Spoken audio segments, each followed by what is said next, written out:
France میں سابق army chief کے ساتھ بدتمیزی۔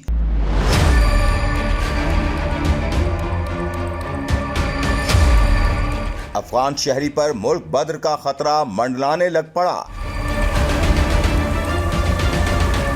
چند دن قبل سابق army chief general Qamar Javed Bajwa کے ساتھ فرانس میں افغان شہری نے اپنے موبائل پر ویڈیو بناتے ہوئے شدید بدتمیزی کی، جس کے بعد ویڈیو سوشل میڈیا پر جنگل میں آگ کی طرح پھیل گئی، جبکہ پاکستانیوں سمیت سوشل میڈیا صارفین نے افغان شہری کی سابق آرمی چیف کے ساتھ بدتمیزی پر شدید مذمت کی اور متعلقہ شخص کے خلاف قانونی کارروائی کا مطالبہ بھی کیا۔ تاہم پاکستانی سفارت خانے کی درخواست پر فرانسیسی حکام نے افغان شخص کو گرفتار کر لیا، جس کی شناخت شاہد کے نام سے ہوئی ہے، جو کہ افغانستان کے صوبے ننگرہار کا رہائشی ہے۔ شاہد فرانس کے شہر ٹولوس میں رہائش پذیر ہے۔ خیال رہے کہ فرانسیسی قانون کے مطابق شاہد کو سنگین نتائج کا سامنا کرنا پڑ سکتا ہے، جس کے پیش نظر اسے 12,000 یوروز کا جرمانہ اور جیل بھی بھیجا جا سکتا ہے، یا پھر اسے ملک بدر بھی کیا جا سکتا ہے۔ واضح ہے کہ فرانسیسی قانون سیاحوں کے ساتھ بدتمیزی کے واقعات کو نہایت سنجیدگی سے دیکھتا ہے اور اس کے لیے سخت سزائیں بھی ہیں۔